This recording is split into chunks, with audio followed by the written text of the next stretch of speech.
राधे राधे। राधा वल्लभ श्री हरिवंश। पूज्य गुरुदेव भगवान श्री प्रेमानंद जी महाराज जी के चरणों में मेरा कोटि कोटि प्रणाम।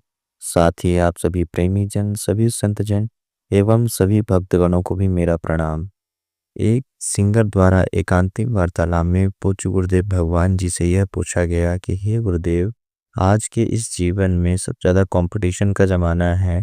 सबसे ज़्यादा कंपटीशन का इस समय पे, इस ज़माने में हर एक व्यक्ति, हर एक सिंगर, हर एक कलाकार, हर एक युवा अपने जीवन में, अपने जीवन काल में अपने लक्ष्य की ओर आगे बढ़ना चाहता है, अपने आप को अपने लक्ष्य के प्रति अग्रसर रखना चाहता है और सफलता प्राप्त करना चाहता है। तो जब कंपटीशन की भावना आती है, प्रतिस्पर्धा की भावना आती है और उस प्रतिस्पर्धा में, कंपटीशन में किसी अन्य व्यक्ति को जब हम अपने से आगे जाता हुए देखते हैं तो हमारे अंदर कहीं ना कहीं जलन की भावना आना स्वाभाविक है। और ऐसी जलन की भावना क्या हमारे अंदर जो हमारे कर्म है, पुरुषार्थ है, उसको नष्ट करती है? हमारे अंदर के अधर्म को ये जागृत करती है?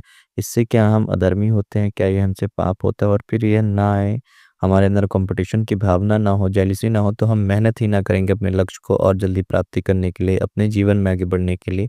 तो हमें क्या करना चाहिए? तो इस पर पूज्य गुरुदेव भगवान बहुत ही सुंदरता के साथ एकांतिक वार्तालाप में उत्तर देते हुए कहते हैं कि सबसे पहले तो जलन हमें होनी ही नहीं चाहिए।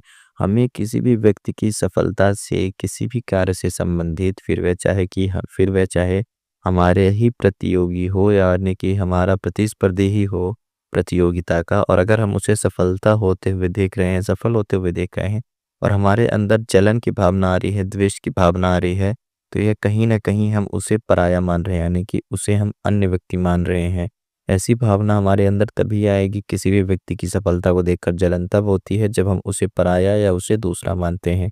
कभी भी आपके अंदर अपने भाई, अगर आपका सगा भाई हो, छोटा हो या बड़ा हो, अगर वह जीवन में सफल हो रहा हो, आपसे आगे जा रहा हो छोटा भाई, तो बड़े भाई को कभी भी जलन नहीं होगी।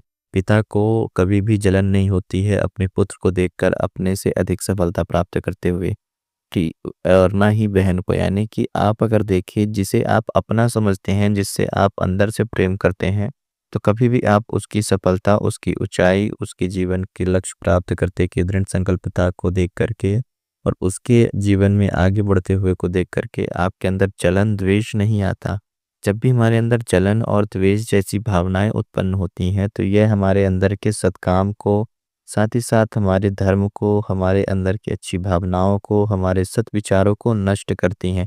और जब ये नष्ट करती हैं तो हम क्रोधी, कामी और लोभी पुरुष बनते जाते हैं। हमें ऐसा जलन जैसी भावनाएं निकाल देनी चाहिए। क्यों? क्योंकि हम भी उस परमात्मा के ही अंश हैं। यह बात सत्य है कि किसी भी व्यक्ति को कर्म भाग्य से ज़्यादा और वक्त से पहले नहीं मिलता। हो सकता है हमारा अभी वक्त ना आया हो, हमारी उतनी भाग्य ना हो, हमारा भाग्य इससे भी अधिक हो, परंतु सही और उचित व्यक्ति हो। तो हर एक व्यक्ति, हर एक पुरुष, हर एक बहन, हर एक महिला जो है हमारे परमपिता परमात्मा के ही पुत्र समान है, यानी कि हम सभी एक दूसरे के भाई बंधु ही हैं। तो हमें सामने वाले व्यक्ति की सफलता और उसकी विजय से उतनी ही उत्सुकता होनी चाहिए, उतनी ही खुशी प्राप्त होनी चाहिए और अनुभूति होनी चाहिए, प्रसन्न होना चाहिए जितना कि हम स्वयं की सफलता पर हो। अगर हम ऐसे रहते हैं तो हम देखें कि हम अपने व्यक्ति से, यानी कि सभी हमारे भाईजन ही हैं, सभी हमारे बंधुजन ही हैं, सभी हमारे भाई-बहन ही हैं, क्योंकि हम एक ही परमपिता परमात्मा की संतान हैं। ऐसा करने से आप उस प्रभु की, उस अपने परम पूज्य आराध्य श्री की सेवा कर रहे हो। किसी अन्य व्यक्ति की सफलता में अगर आपको प्रसन्नता होती है तो ये भी आपके अंदर की सद्भावना है। आप प्रभु को धन्यवाद करते हैं, प्रभु को याद करते हैं, उसकी सफलता के लिए आप मन्नत मांगते हैं, दुआ करते हैं, प्रभु से विनती करते हैं, प्रभु से प्रार्थना करते हैं ताकि वह अपने जीवन में और भी सफल हो और भी अच्छे लक्ष्य में जाए, जीवन में खुशहाल में रहे, सुख शांति से रहे, अच्छे और सुगम राह की तरफ जाए। ऐसा प्रार्थना करना एक सच्चे भावना और एक सच्चे व्यथा की, यानी कि एक सच्चे व्यक्ति की पहचान होती है, एक अच्छे व्यक्ति की पहचान होती है। और इसी के साथ-साथ हमारा भी अच्छा समय आएगा, प्रभु की कृपा हम पर भी होगी। यही भावनाएँ, यही विचार अगर बनी रहती हैं तो हम पर भी प्रभु की कृपा होती है और प्रभु की ही कृपा से हम भी अवश्य रूप से सफल होते हैं।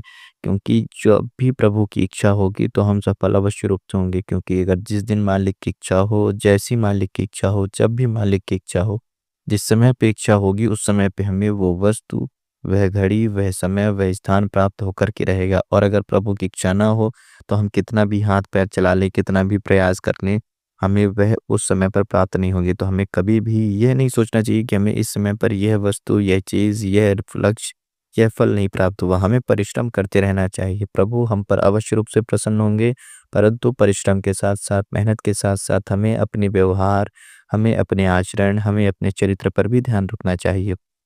तो इसीलिए कभी भी कंपटीशन जैसी भावना अवश्य रखें, परंतु किसी भी व्यक्ति के अपने से प्रतिस्पर्धी जो आपका कॉम्पिटिटर है, उसकी सफलता से कभी भी ज़्यादा क्रोधी, कभी भी ज़्यादा उसके प्रति जलन और द्वेष भावना लाना आपके अंदर की हर प्रकार की बुरी आदतों को उत्तेजित करता है। तो ये ऐसी भावना ना लाएँ, प्रभु की ही सफलता मानें, प्रभु की ही कृपा मानें, प्रभु की इच्छा मानें। और प्रभु की इच्छा अगर आपको किसी अन्य व्यक्ति को सफल बना रही है और वह प्रभु की इच्छा है, तो प्रभु की इच्छा कभी गलत हो ही नहीं सकती। तो प्रभु की इच्छा का सम्मान करते हुए, उनकी जो ये रचनाएँ हैं, उनकी लीलाएँ हैं, उसका सम्मान करते हुए, प्रभु को प्रणाम करते हुए, उस व्यक्ति के लिए दुआ करते हुए, उस व्यक्ति के लिए अच्छे रूप से प्रार्थना करते हुए अपने जीवन में मेहनत करें, प्रभु का नाम चिंतन करें, प्रभु का आश्रय लें और आप भी अवश्य रूप से सफल होंगे। प्रभु की कृपा होगी तो आपको अवश्य प्राप्त होगा, जिस समय पे होगी, जैसी होगी वैसा प्राप्त होगा। तो आज की इस वीडियो में इस चर्चा को यहीं पर समाप्त करते हुए आप सभी को मेरा कोटि-कोटि प्रणाम। साथ ही साथ पूज्य गुरुदेव भगवान श्री प्रेमानंद जी के चरणों में मेरा प्रणाम। राधे राधे, राधा वल्लभ श्री हरिवंश।